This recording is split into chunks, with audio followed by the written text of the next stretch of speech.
and load up the presentation.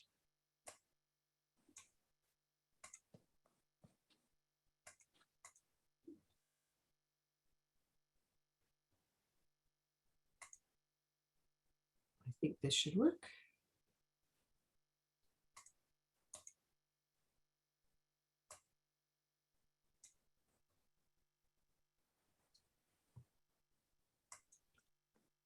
Okay, do you see the Christmas bird count PowerPoint thing? Yes, no? Your version. Okay, that's good. I haven't started it yet. The fact that you can see it is good Yes. news so far. Okay, so you are, again, I think, seeing the presenters version. So I'm going to swap you. How's that? Right. That's good, Anne, but from the looks of the photo, you were poaching on our area. What was that? Oh, From the looks of the photo, you were poaching on our area. yes, yours, mine, and everywhere else's. I thought this would be a suitable Christmas bird count photo for That's great. this particular account. Okay. There we go. So in the beginning, there was the Christmas bird count in 1900. And some of you have probably heard the story of how it came to be. I have got the clip from Audubon, which is a little video that's going to last about 4 minutes. I'm hoping it's going to run well. If it doesn't, let me know and I will stop the video and just tell you myself. But I thought the video was kind of useful. So let's have a look.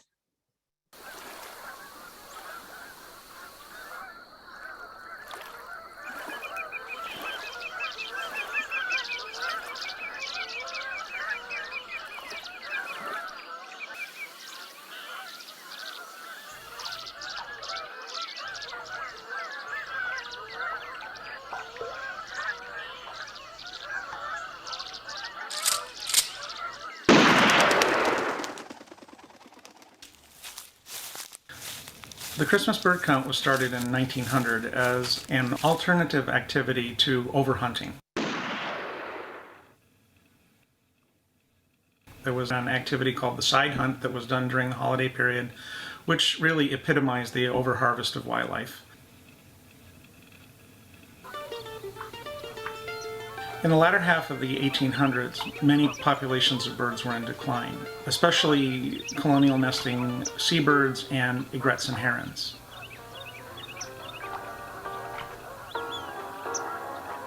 Feathers and plumes were very much in vogue, both on women's hats and also in other accoutrements of fashion. Not only were individual feathers and plumes used, but oftentimes even whole birds were seen on hats.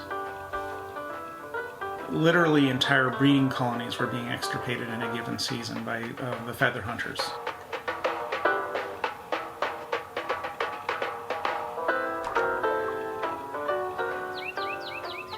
The growing conservation awareness at the end of the 1800s and early 1900s grabbed onto the egrets as the poster child of these birds in decline, and the egret became the symbol of the fledgling Audubon societies at the time. Frank Chapman, who was an ornithologist at the American Museum of Natural History, was among many people who were realizing that conservation was necessary, and he proposed the idea of doing a Christmas bird census rather than a holiday bird hunt. That first year, there were counts done in 25 locations by 27 people across the continent, actually, and it's been done every year since 1900.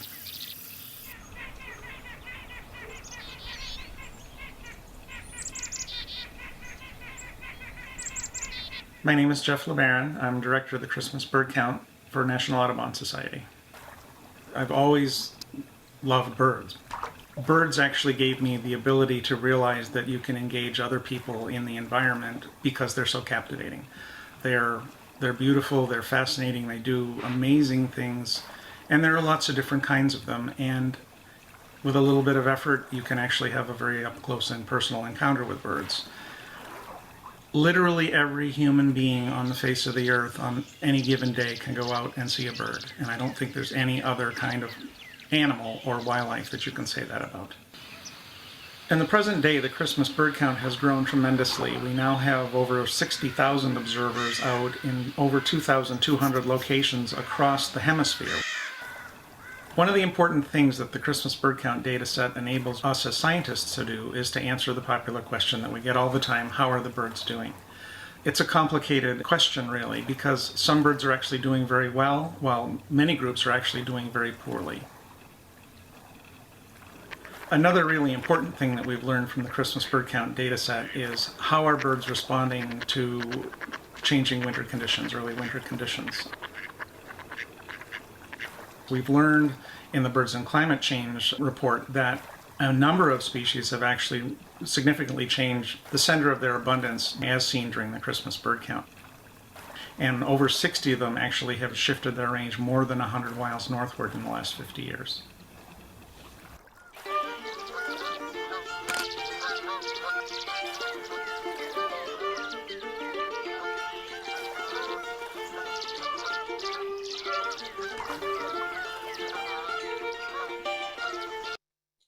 Okay, so if you are wondering if your data is useful, this is clearly an indication of how your data is being used by scientists and by the folks at the Audubon Society to track some of the changes of the birds. This video was done in 2011, and as you were saying, the changes have been noticed, like the decline in bird populations have been noted for more than 100 years. So good that we've got this huge database that is available for people to use, especially as we're seeing in some cases more rapid changes in populations. So here are the first circles that were counted. And you'll see that there was even one in Canada. I thought it was really interesting that of all these counts, there were only 27 people involved in the 25 counts, first counts. And amongst all of them, they counted a total of 90 species. I don't know that they took it to heart the way that we do today, but it was a good start. They created a good thing. There's now more than 2,500 circles in North America, South America, and occasionally, if there are ships traveling, even as far south as Antarctica, and a few more coming around. And it wouldn't surprise me to see this spread in a way like Ebird has, as people are ebirding across the globe to see Christmas bird count events, one-day events happening, although they have the global big days now, but nothing in the winter. So a winter global big day might be the next big thing. Some quick facts about the Victoria Christmas bird count. Our official circle began in 1958. There were Christmas bird counts in Victoria before that, usually with a fairly small number of people participating and going everywhere that they could within reasonable range, which could be, up over the Malahat, up to the northern tip of the Saanich Peninsula, wherever they thought the best spots were to go look for birds. So it wasn't standardized really until 1958. The circle is centered in the Marigold area near Burnside Road and Marigold. Our circle holds the record for Canada for the highest number of species on a single day. And that was 154 in 2004. The previous records were 152, held both by Victoria and by Ladner. And I don't think either group has really come close since then. We did a little bit of fancy footwork for that one, in that we not only had all of our regular people out, but we also had people that we'd sent on particular missions, like to go and get the grouse up on Mount Wells. And, basically they didn't have to worry about if they found any other birds. That was the bird that they had to get, right? So we really targeted all the birds that we knew were in the area at the time and got almost all of them. I think we only missed one. There was a Heerman's gull in town, and it was seen the day before and the day after the count, but not the day of. Last year, a very COVID Christmas bird count, Victoria had the highest number of field counters of any circle. And I think we should be really proud of that. We're usually in the top 5, sometimes the top 3 in terms of field counters. And occasionally we hit number 1. But last year being such a strange new experience, I was really, really happy when we came up with this many counters. And it turns out to be the best of them all. Congratulations, everybody. And over time, we have documented more than 225 species in the Victoria Circle during the count. One area that we really don't hold up our own is the feeder watchers. I'll talk a little bit more about that as we go on. Of course, there are challenges. Weather is certainly what we're used to. Sometimes snow. That's my car buried under that snow. And this is Leah walking on water. What looks like a creek is actually supposed to be a path, but it was a creek on Saturday. And I'm sure most of you experienced that similar kind of environment while you were out counting. And of course, new in 2020, whoever thought we'd be dealing with a global pandemic as a challenge to the Christmas bird count? That I'm happy to say that we met and did very well under those circumstances. So before and hopefully after this pandemic, the typical Christmas bird count day would start meeting up with your team at a specified location, usually around 7:30 or 8 in the morning. Then it would be, they'd see who was there, what the skill set was, and divide people up into groups to cover specific areas. You'd count all the birds in the morning, and you might meet up with your team again at lunchtime to go over the morning's count. Sometimes people could only commit half a day, so they would turn in their results to the zone leader. And then whoever was left would go out to look for missed birds or to cover missed areas. Because sometimes you know what birds are likely to be in your area.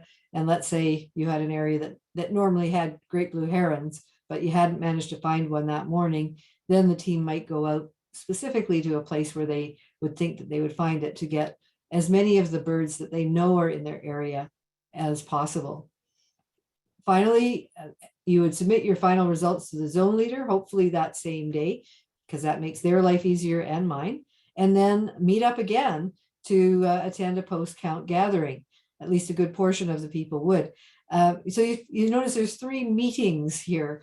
Well, that didn't happen last year, and that didn't happen again this year. And I think we will do it again in future years, but this shotgun approach of going out and starting counting immediately has really resonated with a lot of the leaders and the groups. And so I think we're going to see that continue as we go forward.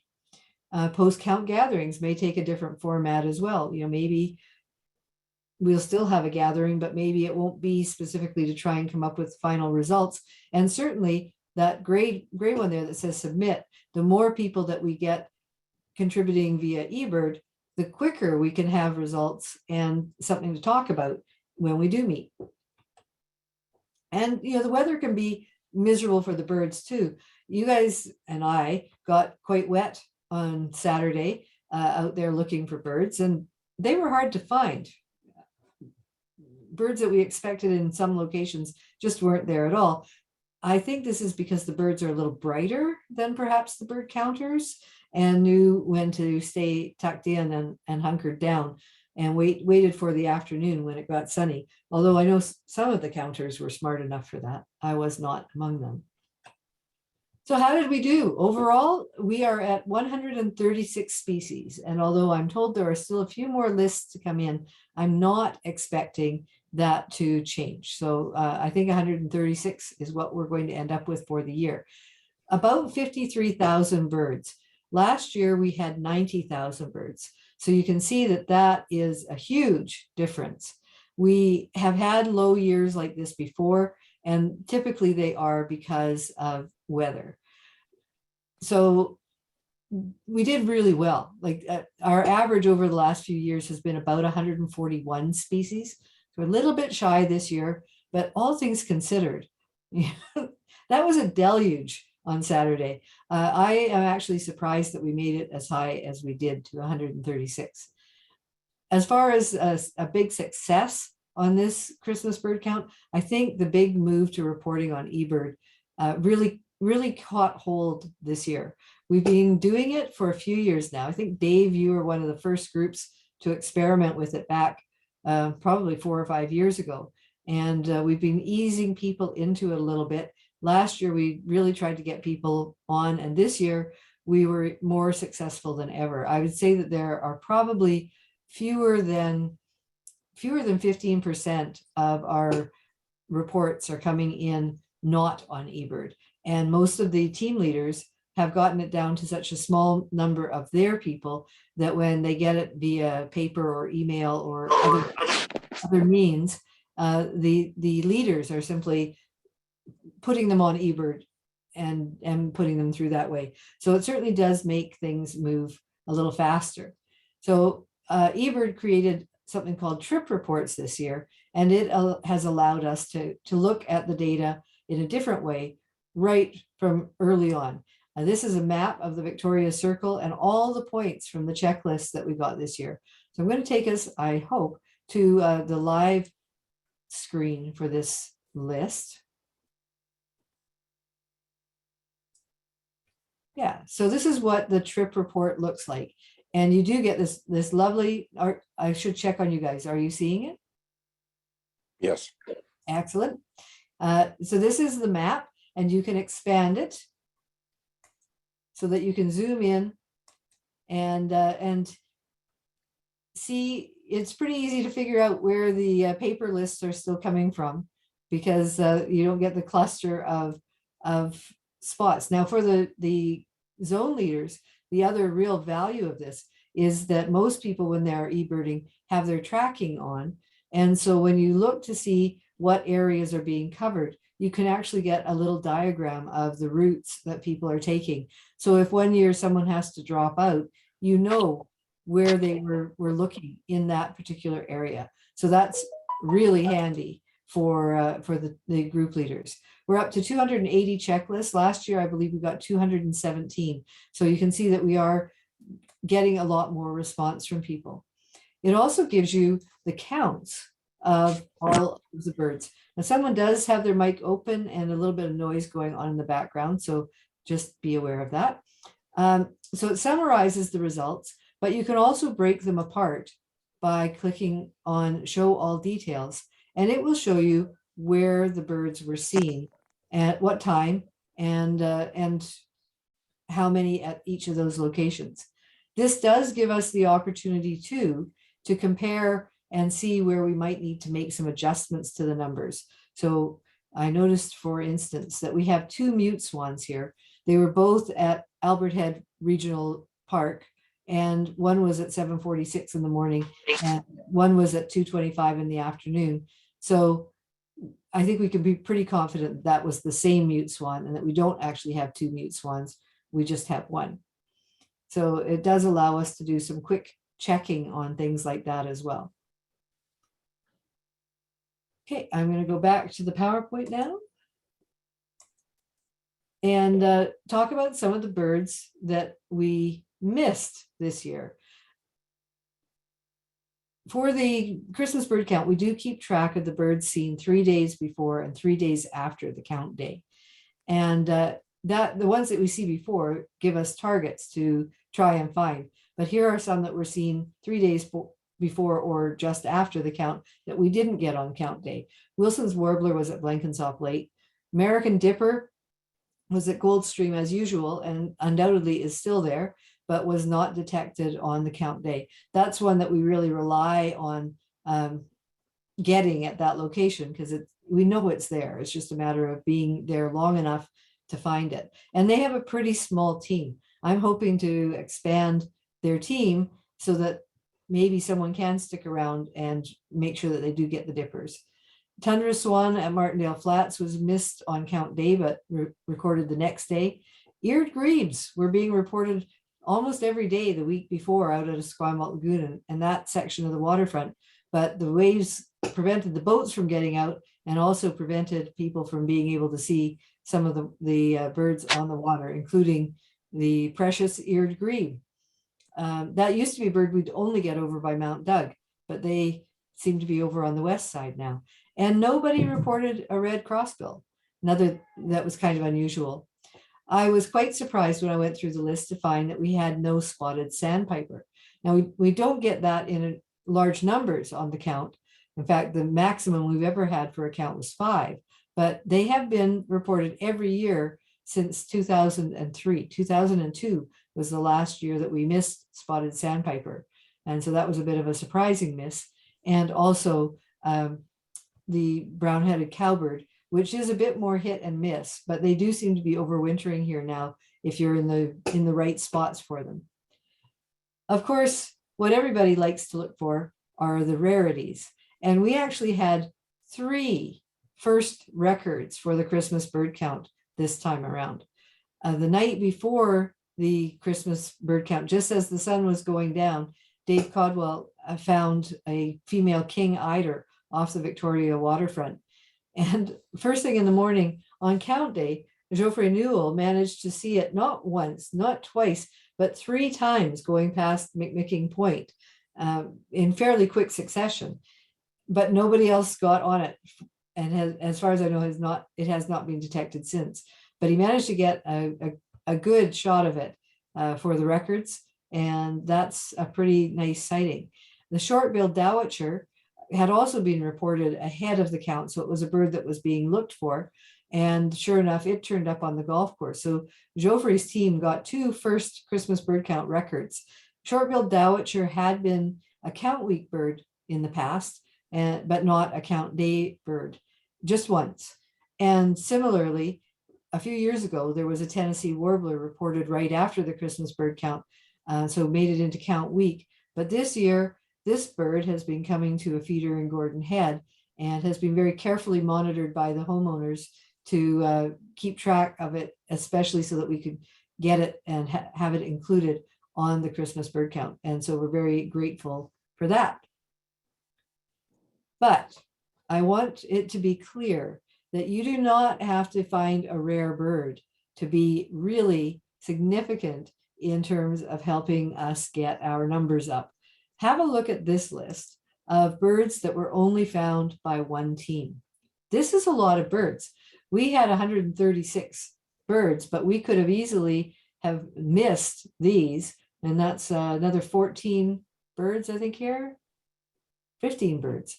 So we could have easily had 121 species instead if we didn't have as many people out, as many teams out that managed to find these birds. Like I say, there might have been 10 snow geese, but there was only 1 flock of snow geese. So they're not all singles, but most of them are. We need people all through the circle to be picking up these birds that are not very widespread through the circle. That's the main summary of my Victoria count, but I do want to talk a little bit about Sydney South Salt Spring. That's the count that usually occurs on the Sunday after the Saturday for the Victoria count. And they have also gone over to using Ebird to gather as many of their reports as possible. And they are doing better and better all the time. So here is their list. They got 117 species. This count hasn't been around nearly as long. I think this is year 11 for them. But they got some pretty good birds too. But can you imagine the one bird that we could not get our eyes on Sunday was the snowy owl that has been out in Sydney for the last 2 weeks, well, 3 weeks now.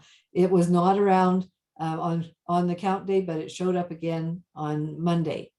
So it's still there, and obviously had heard that were going to be people looking for it or something, and went and hid on us. And so it did not get counted for the count day.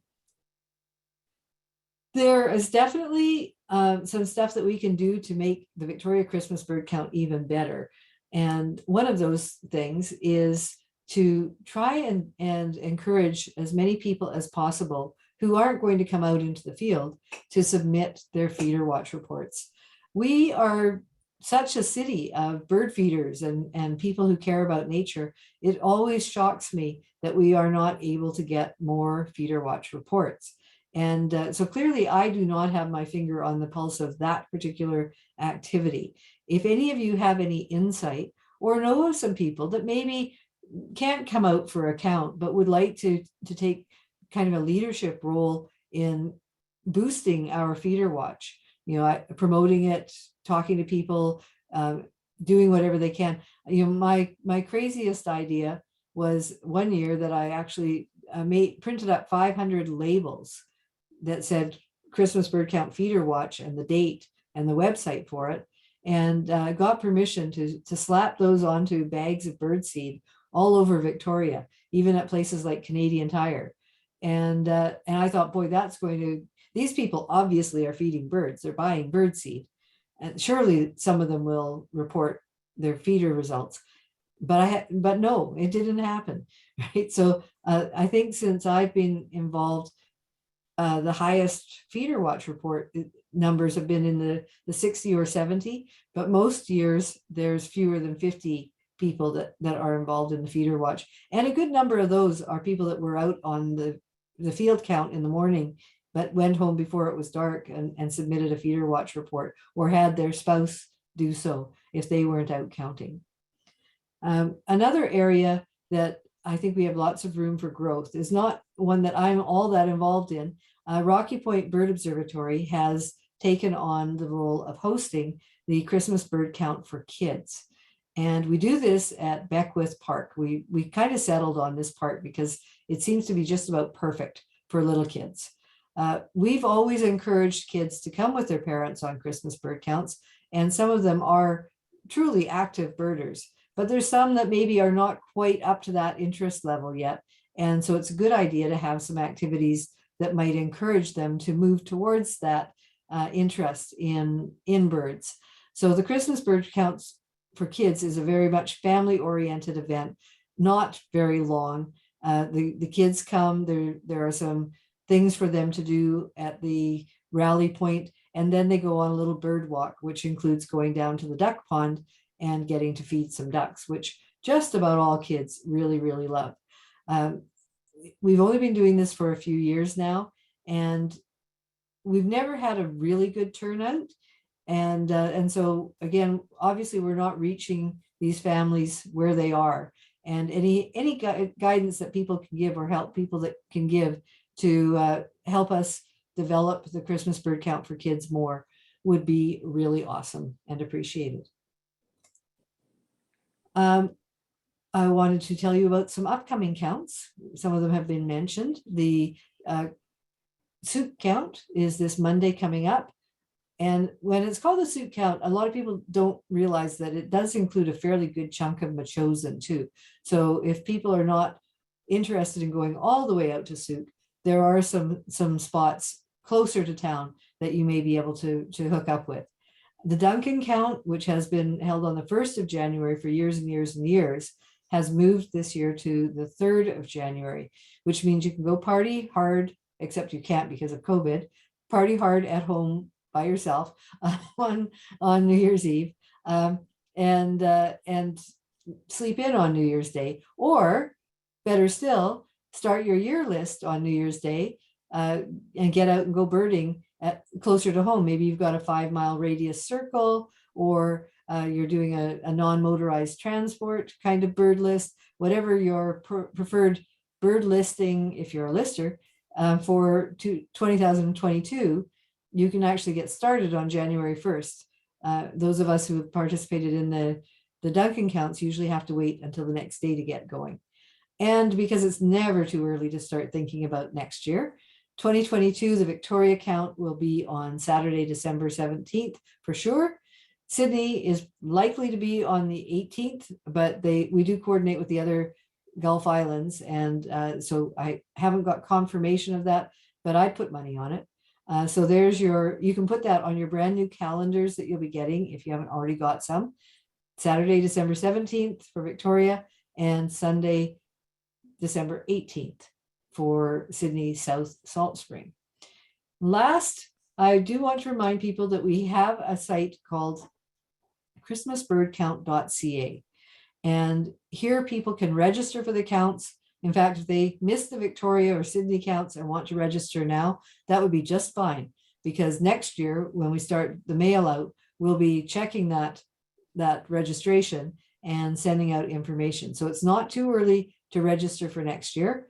If you're already on a group or been birding with us, you don't have to register, right? This is for new registrants. And this is also where people can submit their feeder watch reports. I support the Sydney, Souk, and Duncan feeder watches in turning over the results that come in on their count days via the form that we've got set up here as well. So no problem with any of the South Island bird counts. You can really report them on here. And there are some other resources available there too. So if you want to look at the results for Sydney or for Victoria, which we also have zone by zone, by the way, at christmasbirdcount.ca. Out if you're looking for any information on the Christmas bird counts. And on that, I will stop my share and see, oh, you guys are still here. Excellent. And let's see what's in the chat here. I know Emma was, okay, awesome. Okay, so anybody have any questions or comments or want to talk about their experience this year with the Christmas bird count? I do, Anne. Jacques speaking here. Hi, Jacques. How do I find the trip report on Ebird? How do I search for this exactly?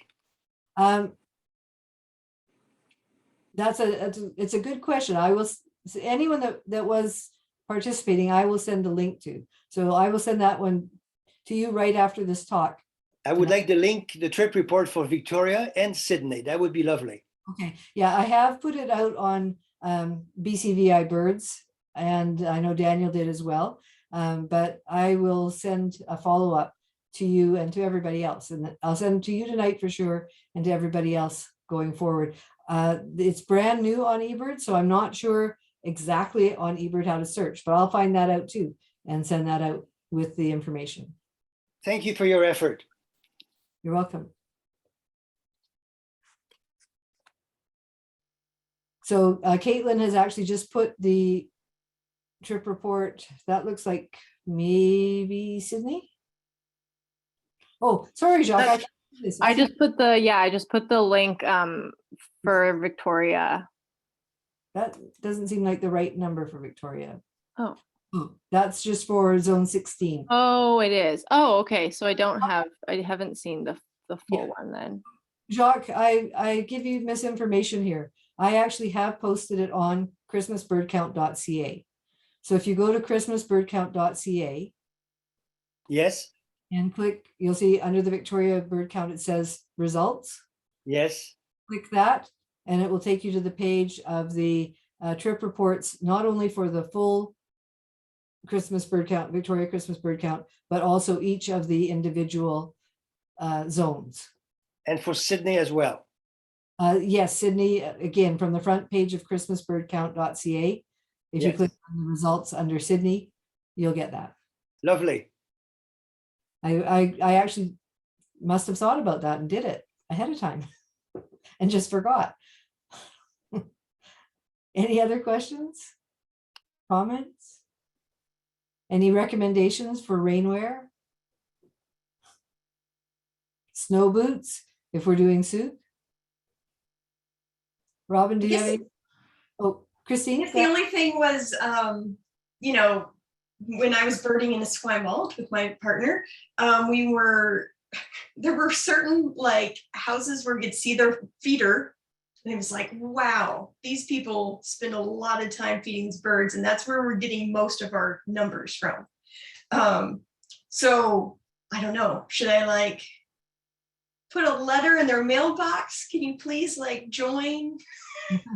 I don't know how to reach out to this person, or can we just traipse into your backyard next year? Like, well, and that's certainly something that can be done.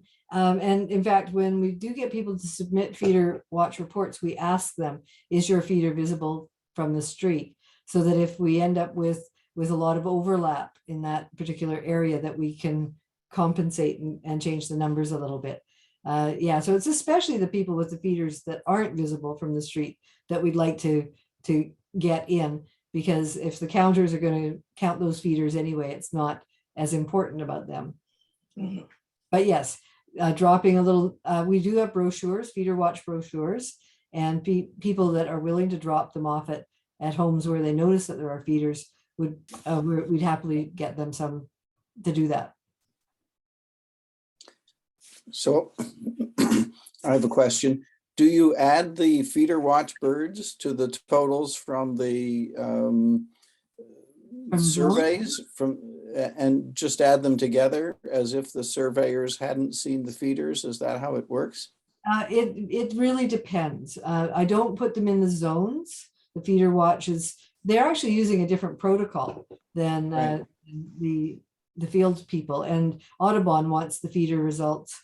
They want to know the effort results at feeders as well as the counts. So again, with such a low number of feeder watchers that we get, it typically isn't a problem. It's more for overlap of birds that are a little unusual. So let's say we'll use the Tennessee warbler as a good example, right? It's coming to a feeder in Gordon Head. If the Gordon Head team had come up with a Tennessee warbler and a feeder watcher in Gordon Head also had a Tennessee warbler, then both the feeder watch column and the zone 15 column would have a Tennessee warbler on it, but I would change the number to 1 if I had reason to believe that it was one that was at the feeder. If they're completely separate data sets, then it wouldn't matter. You'd have one in both, but it's Right. only if they're combined in some way that people start to make a mistake and think that there's 2 instead of 1. Yeah, and that's largely my responsibility. And I will honestly say that I don't worry too much about the very common birds because we know we're not catching them all anyway, right? So I don't think the number of juncos reported at feeders is going to materially affect the number of juncos reported on our count, right? But that is one of the reasons that we ask if the feeders are visible from the street. If I have noted that a number of people that submitted Ebird reports this time around did note that they were reporting from a feeder, and so I will be keeping my eyes open for overlap for that. Mhm. The feeder watches do get a separate column in my report, but Audubon just smushes them all together. Oh, I see. Okay, thanks.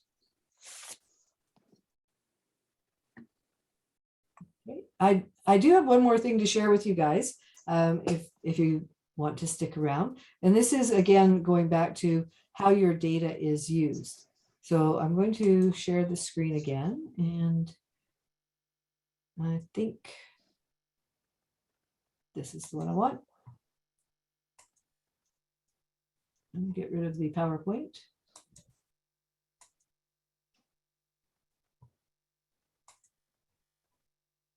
Audubon is using the data to look at how birds are increasing or decreasing in number as well as in range. And so they created this conservation application, if you like, called Where Have All the Birds Gone? Where have all birds gone? And you can go to this and look to see what's happening for birds that are reported in. I've got this divided up by conservation region now. So here we're seeing with barred owl that along the coastal conservation region, they are increasing at the rate of more than 2.5% per year. But here in the center of the country, the numbers seem to be declining according to the Christmas bird count results. So you can get a picture of what's happening in their ranges. And you can look at the trend from 1970 or a more recent trend just in the last 10 years and see how things are changing. You can do it by province. You can do it looking at survey-wide trends. You know, there's lots of different options that you can pick here. And they are using the Christmas bird count data to look at this. So someone else holler out a species and I'll check it out.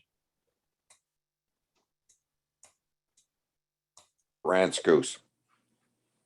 Brant, did you say? Sure. Yes, please. No, is that coming as black Brant or Brant? I can't remember. Nope, must just be Brant now.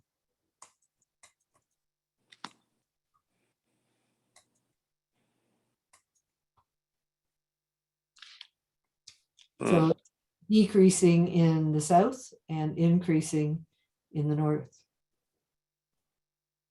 Anyway, so if you wonder whether there's any point in doing this, you can see that the data is being used and accumulated and analyzed much in the way that Ebird is doing the same sort of thing. But this is our big, it's not a single big day, but each area has their single day that they count. And these are the kinds of results that are getting picked up. So I thought that was a pretty interesting new application for it.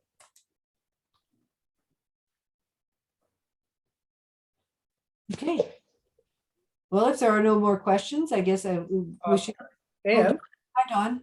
hi, I reported dressed at dusk at about 4:30 in the afternoon. A couple of hundred birds that were quite a bit offshore off Affinity Point. Yes. And I'm wondering if anyone else saw those and what they were. Yeah, I was going to talk to you about that because I saw that report because you had reported them as surf/black scoters. They would have been surf and potentially some white wing scoters. Black scoters are quite rare here, and so unless you have a reason to believe that you have a black scoter in the crowd, most of us won't count them in there, right? So if I had been reporting that group, I would have reported them all as surf scoters, unless I could pick out 1 or 2 or 10 white wing scoters. They were too far offshore to be able to identify anything without, perhaps if someone had a telescope, they might have been able to do it. The better way to report them would have been just Scoter SPA, Scoter SP period, as opposed to the surf/black, because that suggests that there were a mix of surf and black. Good, thank you very much. I wasn't sure what to do. I just saw a combination there, so I chose it. Right. What happens to the numbers of those, the sort of red-breasted or common mergansers or a loon SP, passerine SP? How do those get counted in? They get counted in just as SPAs. Audubon has on the list that I can fill in on the Audubon site, loon SPA is there, passerine SPA is there. I see. So you just put them in like that. And if somebody is interested in the data, they have to realize that there are some loons that weren't identified to species and just deal with that for whatever research question they might have. Right. I suspect it does not come into the research question, but if they were looking at loons overall, loon SPA would come into the equation along with the specified loons.